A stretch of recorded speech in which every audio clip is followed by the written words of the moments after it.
This is a vocational report for David. David, I am going to go through some points of the natal chart to talk about some strengths for chosen vocations or what you need to be fulfilled in the said vocation, what your personality looks like, it would be compatible with, and then any potential challenges that might come up when in the work field. So when I like to start with the big three. I think this is a good way to get a feel for your energy and just come aligned with your most accessible consciousness. So when I'm talking big three, I am talking your rising sign, Scorpio, your sun in Aquarius, and your moon in Libra. And this is a interesting combination here. I think you have this really a penetrating, perceptive rising sign, especially magnified with that Pluto in the first house, which naturally rules Scorpio. So I feel like when people first meet you, they're either like intimidated by you or they're very captivated by you. You have this really like penetrating gaze. You can really see through to people's like true intentions and motivations. You might be someone who can turn it on or off, being equally charismatic or very stoic and observing. You have the ability to flow between these energies, depending on the mood that you're in and what you're really trying to achieve. So I say this because Pluto is really all about control. And if you are in a situation where you feel like there's something that you want to gain, you can do that through your own will, your ability to be that charismatic energy and kind of manipulate a scene to get what you want from it. Or if the way to control the situation is more through observing and really trying to find the motivations of the people around you first, then you could equally be that. So this is a fun transformative rising sign because usually this is a person who really feels in touch with other people's energy on a deeply internal level. You kind of can feel the vibes of the room. You can feel if people, you're like the walking lie detector. You can tell what's going on with people behind their eyes. You can tell if someone's being genuine to you or if they're full of it. You do this in all of your all of new experiences because the Scorpio is on your ascendant. So you're gifted with this ability to cut through layers of people, really see how genuine they are, and then decide how you want to handle things from there. Most people with Scorpio risings really appreciate depth of conversation. They're not super into the superficialities of life. They don't really want to go to a party and just mingle endlessly about the weather. They want to meet people who have something really important to say. They want to always dive deeper into the human psyche. So there's this always this psychological energy about your presence and the way that you come into a new situation and the first impressions you give to people. They probably think that you have a lot on your mind. And you'll see here further in the chart that you do. This is a good segue into your sun sign. The sun in Aquarius in the third house, that's a traditionally air house and an air sign. So when people really get to know you, they do know you have a lot of thoughts. You probably have like a mile a minute with what is going on in your head and what you choose to say and reveal about yourself. It's a totally different situation. You might let very few people into actually the depths of what you're thinking about. The Scorpio rising is going to put a wall up because they're not letting everybody in to see what's past that.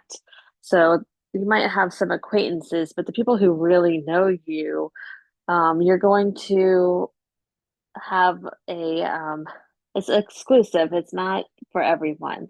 And when they actually do get to know you, you actually do have a lot to say and you have a lot of thoughts, and it can be pretty unconventional in your thinking process. The Aquarius sun is somebody who usually has an open mind and is up to conversating about different options and doesn't really keep things politically correct. Will speak how they see it, and they want to know why you think things, the who, the hows, the whys, the whats. You're constantly collecting information and having these conversations and making people think deeper and more out of the box about things than they would if they didn't know you. So it's a very intriguing combination here. You make people think more.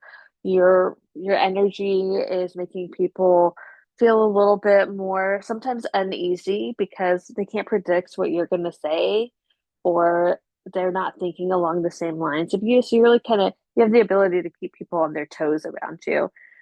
And with the moon in Libra, really your true intentions and all that is to really like find the people who are your people, your tribe. You want to make partnerships with people. Communication, partnership, relationships with other people is important to you, but you do it in this discriminating way that you'd really rather have fewer people in your life and it actually means something to you than have a bunch of people who don't really know you and kind of waste your time.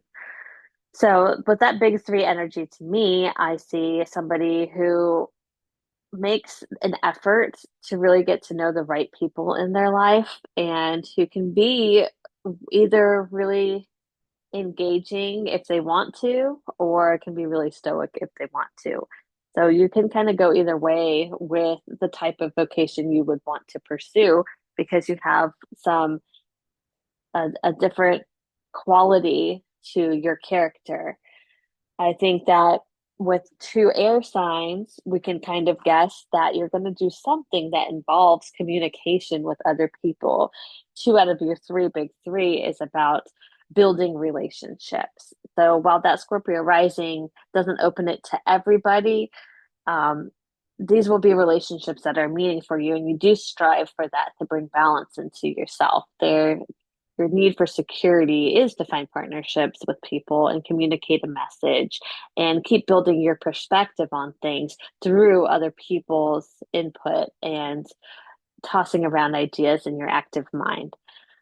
So this is important when we consider vocation because this means that it's less of a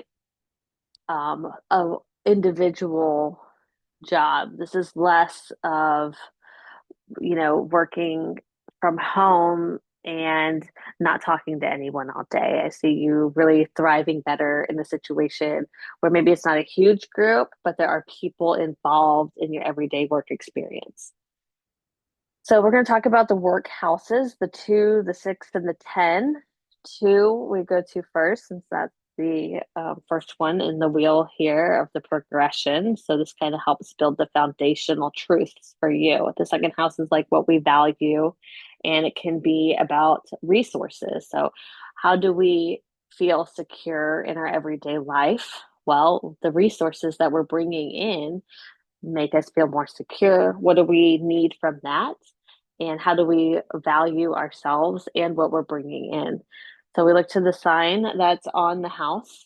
So Sagittarius is on your second house. So this is where we first meet fire in your chart. So when you think of fire, you can think of that element. It's warm, it's blazing, it's full of energy. These are all qualities that you can see in yourself when it comes to how you handle acquiring resources into your life. So I see you being someone who has this optimistic view that things will all your needs will be met. You have this innate trust in the universe or spirit or whatever, that you're going to have what you need in life. It's going to come to you. You don't have to worry so much about that. There's going to be a way. If there's a will, there's a way. That's kind of like your mentality. You're going to get the things that you need in life because you just know it. And one of the ways that you get this is through your ability to expand and really not leave any option unexplored. pursued. So you might be somebody who travels for work or who has a really big perspective, a really large idea of things that you could to do to get money. This is less of a tunnel vision about what you could do in life. This is more of an open perspective of, hey, I'm probably good at a lot of things. I'm resourceful. I know what things are going to work out for me. I have a lot of energy. You're going to hear me say that a lot. And I'm willing to do what I need to do to get the things that I want in life. So there's this ambition and this optimism of doing and getting. So fire energy is somebody who really is this outward energy of engaging and getting what it wants and inspiring others along the way. And it is a very active energy. So you might find yourself really interested in lots of different ways to make money. With Uranus and Saturn in your second house in Capricorn, you have this whole Capricorn stellium going on. So that is very interesting because Capricorn energy and Saturn energy are very, or excuse me, Sagittarius energy are very different. But since Sagittarius is on the second house cusp, it really is the ruler of the second house, even though you have all of this Capricorn energy in here. Capricorn is actually ruling your third house. So I'm technical about that because it even though you have a lot of energy of things that you want to pursue in this house, your actual motivations and psyche of obtaining resources is more of the Sagittarius that I just said. But when we have planets in the house, we always have to recognize what is the energy here? What are you trying to embody in this house of resources and values? You're trying to embody the energy of someone who is independently acquiring things. You want to be having your resources come to you. You want to make money basically off of some kind of unique independent ability that you possess. So, this is somebody who really needs to feel the freedom of their own personality in the way they make money. So this is somebody who is less likely to have like a big inheritance. This is somebody who is more likely to get the money themselves in a way that maybe is different from the way their parents did it and the way they did it before them. If you did come from an inheritance or a trust, there's still this urge in you to do break free of that and find your own way of making your own money. You want to have no strings attached to you, to other people on the resources that you have built for yourself. And next to Saturn, this is a conjunction here. And then Saturn again conjuncts Neptune. So in the sign of Capricorn, it's just very of my independence is important to me, and I'm not going to co-sign my ideas to someone else. If I am making money, if this is, I'm going to the bank with my check, it's because I earned it and I put the work into this. With Uranus, it was my idea, and with Neptune, it was my creative ability, my dedication to really seeing my efforts bring in the income here. So Neptune's going to bring this creativity, but sometimes it can bring this confusion too. So maybe you don't always know exactly how you're going to be making things happen. Maybe you're not sure. You don't have this super long-term plan about everything. With the Sagittarius on the cusp and Neptune technically in the third house, but very closely related to what's your stellium in the second house. I could see that it's not always super clear, but it's more about being like inspired in something. Uranus is our sudden sparks of electricity, this great idea. You might be like some type of an inventor, or you might just get these really insightful ideas that you can turn into money. So I can see it being something where your mind is your ability to come up with ideas of bringing income. So you should really keep that channel open. Be open to spontaneous insight that you can make profitable. Because in the second house, it might not always be this steady income. That is the way you receive money, but you know that you get these really bright ideas and it is profitable. So this is less about sustained long-term income and long-term goals, where it is more about maybe fluctuating income, but one that is because of your ability to make the resources happen for yourself. And it comes through really great moments of your mind and your ability to independently orchestrate things. Capricorn's all about what we are doing ourselves and how we're going to really be the best at it. And it's about being very independent here. And with Sagittarius, it's about being very free. You don't have to get tied down into something long term forever to make it happen, but you're really going to do it well and you're going to do it originally. It's an original way to form income. So I see something about um, being really independent, maybe the entrepreneur, but maybe not a long-term business idea, but just having all of these good ideas that you can make money off of throughout your life. But what is important also is that we see where your sun is kind of moving out into this Aquarius energy. So it's not really that you love the sake of the tradition here forever. You really have this ability to be self-disciplined and do what you need to do to accomplish a goal. But I feel like with this Aquarius and this air energy here with Mercury and your sun in this tight, almost a kazemi. It's a little bit too wide for that. But you have a lot of this active mind, and that is the ruler. Uranus is the ruler of Aquarius. So I feel like it's less traditionally Capricorn, Saturnian energy of tradition and long-term goals. I think it's hunkering down when you need to, but this ever flowing mental activity that really keeps you with new insightful ideas to make money. I just feel like it could be even like the stock market. Like, have you ever done day trading stuff? Like, you could be hot when you're hot and have a really good idea of how to execute that and put all the hours into it. It's like you work or you do go to like venues and work a weekend, nonstop work, work, work, but then you're off for a couple months. It's not like super consistent, but when it's time to go and it's really time to pull the trigger on whatever your idea is, you have the stamina to work hard to accomplish that gig or that event. That's where I see this pulling into your sun, where most people, the second house is the income. Yours kind of moves even into the third house of the mind, the communication, the ever changing ideas, and maybe not the constant, but the ability when it's hot, it's hot. I just wanted to tie that all into that thought. So let's move on now to your sixth house.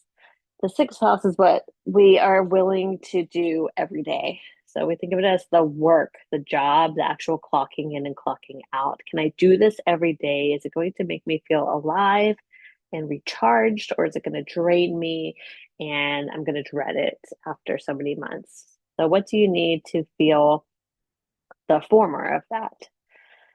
So Aries is the cusp of your sixth house. So we're going to see the trend here that all of these houses are fire houses. So this is where energy is high. You have a lot of enthusiasm for what you do. You have the potential for the enthusiasm of what you do, is how I should say it. You need that. You have to feel inspired in what you're doing at work, or you're not going to show up every day. You need to feel like, oh, like this is a purpose. I am here because I am really inspired to see this project through. The energy is contagious in here. I feel like I'm gonna be amped up about what we're doing today, and I got my team, and we're all really going to do our best. So if you can hear that, it's like this competitiveness inside of you. You might really be super driven to win. And when I see that a Mars in Aries in the sixth house, I'm just like, you have like this winner idea. You want to be in a competition, or if your team makes the most sales, there's a prize. Or if you're, after looking at your chart for a few minutes, I was thinking, if you're not a coach or something, like this would be a really great energy for you. You have so much enthusiasm and you have the ability to really inspire people too. So I feel like, especially when we get to the 10th house, I'll talk a little bit more about why I think coaching, but if you were competing and you were leading a team to compete and you win and you make it to divisionals or regionals or whatever they call it, and then you guys are like the championship of the school. Like that's the kind of energy. You could do that day in and day out. You could really keep people fired up and ready to win. You could physically endure that kind of strain. This is a very physical energy. This could be somebody who works at a gym, teaches workout classes, is a personal trainer. You're very physical and you have a lot of stamina for that. So, really, any sport that you wanted to pursue or any physical activity that you can make money off of doing every day would be a really great way to get some of your energy out and then also profit off of the ability to lead others in doing this. This is something um, that could make you feel really empowered and really get you to let off any kind of steam that other situations might make you feel really restless. So if we weren't doing something like that, if you're not in a job where you're physically doing things or you're really enthusiastically trying to compete mentally, then there's this tendency to get bored, restless, irritable because you're not the type of energy to me that can really sit like at a desk all day and do nothing. I mean, I'm sure people sit at desks do stuff, so let me excuse myself in saying that. But you need to be like moving. You need to be walking around or outside or doing something physical labor, construction, building something. With Mars and Taurus, it could definitely be like a construction job. You could be a new home builder, general contractor, or even just, you know, outside digging ditches for irrigation, anything in nature and physically working would be really good for this type of energy as well. Um, Even in nature, period, being like a tour guide or a park ranger, something outside that you can really make that tourist happy and you're physically in touch with your body and you're working in the elements, you're grounding, being a farmer, even getting your hands dirty, like those kind of things could work really well for you. Um, I just don't see like sitting at a desk answering phone calls all day or putting in data.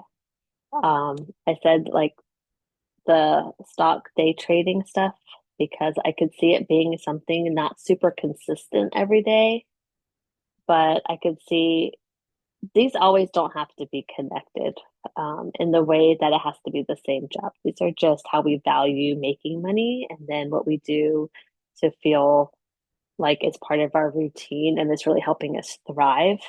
But I could still see you doing really well with intellectual pursuits that you do independently and striking while the iron's hot on things.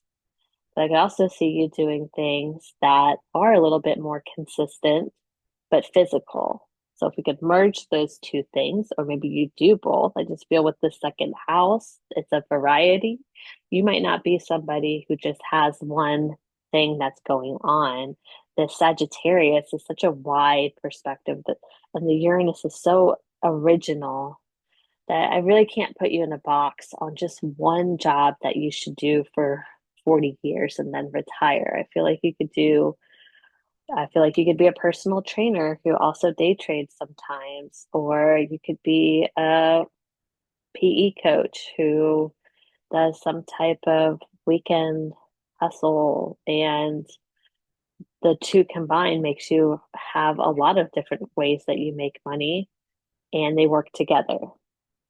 But let me tie in the 10th house here too, because I say PE teacher because that Leo, a lot of times the Leo on the MC I've seen, just in my experience, a lot of people wind up working with kids with the Leo on the top, or they find out later in life that being a parent is like their highest aspiration, and that's what they do. So it's interesting to me because it's all fire here. So you're deeply passionate about whatever you do. If if it's multiple things, that's fine, but you need to feel really involved and like it lights you up and you're like glowing because you're so proud of what it is you spend time doing. So with the children, it sometimes is they don't have to be your own children, but the highest aspiration of your chart, if you're looking to the public recognition of being most known for something. So if you go to a party and somebody asks you, "What do you do?" This is the answer. What do you do? So, what you do is you really inspire people and you get them excited. You get them to remember their inner child. You can get them really playful and you can get them really competitive and physically moving and trying to be their best.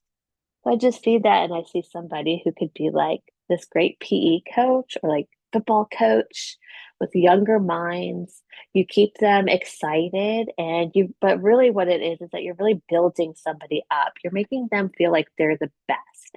And in turn, they really think you're the best because you're bringing that out in them. So it's like this reciprocated appreciation of each other. And with kids, sometimes the Leo is just naturally the fifth house. Fifth house is creation and what is more of our exact creation. What's our best creation than having children? So either your own children, some people with this Leo MC wind up giving their life to being a primary parent and like a stay-at-home parent and raising the children, creating children and raising them is such a creative effort. Or they do stuff like with children, like working in schools, being a teacher, people looking up to this Leo energy is such an opportunity for leadership that a lot of teacher roles, but you have so much fire and energy. If we look at Mars in your chart, it's just touching everything. You have this grand trine here with your Mars touching your South Node and then going to Saturn.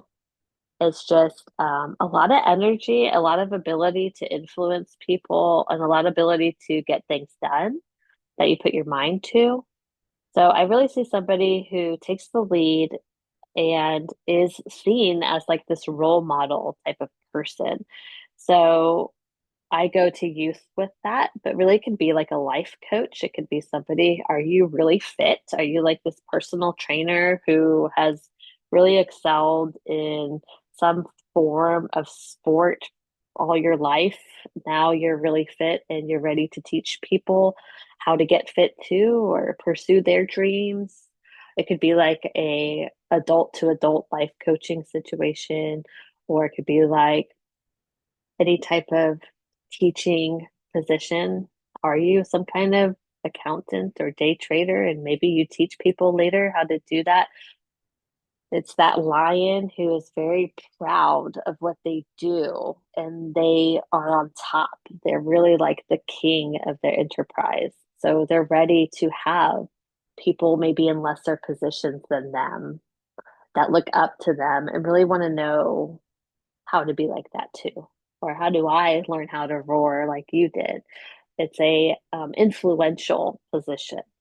So that's what is going to really make you feel fulfilled when you're really sharing your creative ability with other people and you're really putting an impression on them in a way that makes you feel really good, like you're really proud of yourself. People look up to you and you understand why, because this is something you're really good at. And yeah, like take notes. I'm going to teach you something today.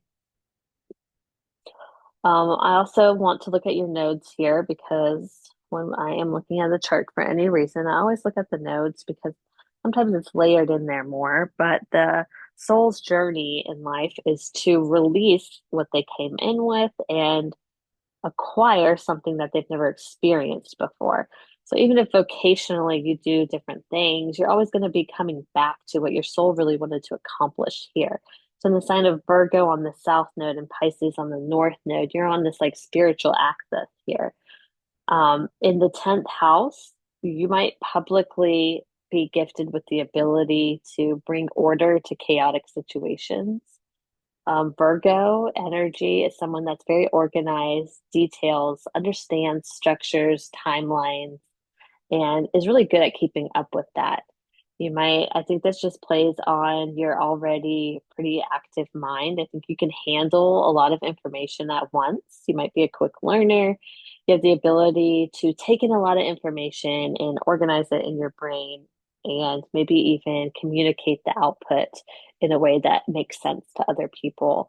So you come into this life gifted with that type of ability. You can see the details, you see what needs to be done, and you do it. People like it.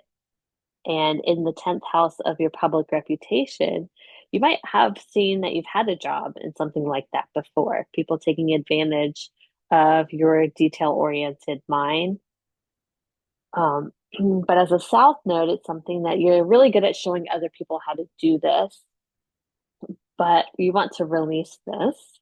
So you might find yourself that you're very useful. You can bring calmness to chaos, but you want to go towards your North Node, which is Pisces in the fourth house. So eventually, over time, you're going to find that life experiences kind of draws you back home. You either come from a strong family. I feel like your sun is very close to what is called your IC, which is kind of your roots.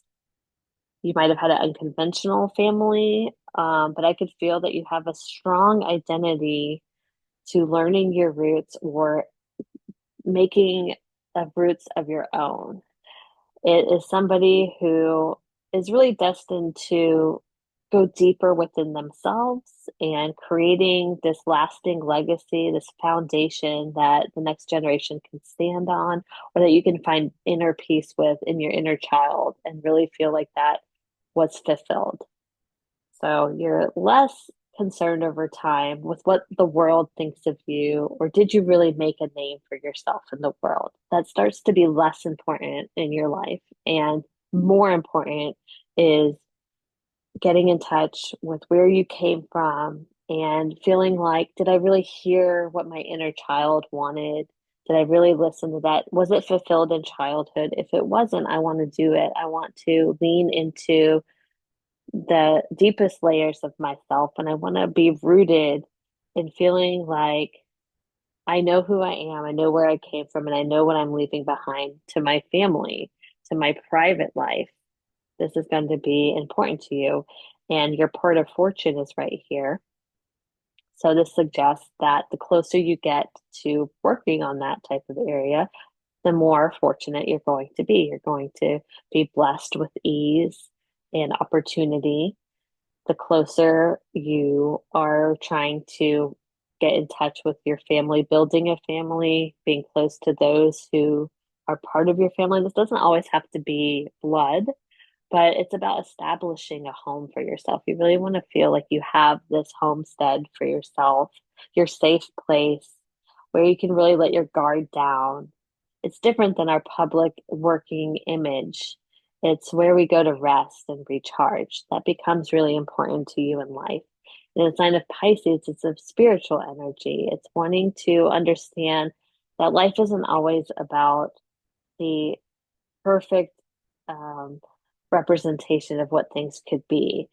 Sometimes it's about just being really compassionately empathetic and understanding that high expectations and perfectionism is really just an illusion, and learning to really love yourself for who you are and who you are not, and those around you the same way. So it's unconditional love, and it's really boundaryless. So when we get feeling that way, you start to feel more spiritually minded and really sparking like this creativity energy and really going with the flow of the river of life.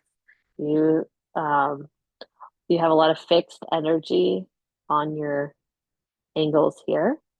Sometimes going with the flow of life can be hard for people who have these fixed angles. You like to have you like to use logic, and you lean on reason, and sometimes in life you can't. That can only take you so far, and faith has to take you the rest of the way. So that's where kind of this is going. It's letting go of some of the things of what you think you know and what you expect to happen through logic and reason, and it's leaning into this faith and trusting and going with the flow and what that will bring you in life, and ultimately what that brings to you as being family minded or inner child minded, and more inner work than the outer presence. So I say that because whatever you wind up doing vocationally, it should address these as well. You're going to be publicly known for more of the Virgo energy. You're useful to the cause. You provide a service. You're organized. People like that about you. And that's very important. It's the gift that you give others who have this as the North Node. People might need to see that in you. You are the perfect example of that in your public image. But if we're moving towards our North Node ultimately in life, then we need to make sure that although you are so energetic, you can be very inspired and enthusiastic. Are you spiritually connected? And spiritually doesn't mean it has to be a prayer or religion, but it has to make you feel that it's bigger than yourself. Are you involved in something that is it's not just about you and getting a job done, but that it's really connecting and flowing with the the flow of life, and that it's bigger than you and you're doing something to contribute to the collective on a whole instead of just checking off something that you did right. Are you really contributing to the flow of life in what you do? That's where you want to go. That's what you want eventually to always be mindful of. It's really spiritually connecting to the collective, and helping people feel good and healed even, but really becoming this compassionate energy. So I can see that, Leo and Pisces are different. Leo is fire and Pisces is water, but they both are very emotional. And I can see the more you're in touch with your emotions in life and in your career, the more that you're really fulfilling where you want to go. And I think that could bring out, that's a good common ground here for your careers, is that you feel emotionally connected, that you don't have to stuff your feelings, and that you're freely able to express your feelings. So, what better way than Leo expressing pride and joy and fun? Leo is playful and wants to have a good time. Are you having a job that really shows that playful side of you? Or are you stuck in being this orderly, detailed, getting the job done person? That's where you've been, but that's not where you want to stay. You want to go towards somebody who's really showing the compassion that they have to give, the love that they have to give, and the playfulness. And that's really inspiring others to do the same in themselves. That's ultimately what's going to bring you fulfillment in your career, and extra points if you can really burn a lot of energy off while you do it, because then you're just going to be like this powerhouse of your career and make you feel really youthful for a really long time. So I'll stop here. Let me know if you have any questions. And thank you so much for this reading.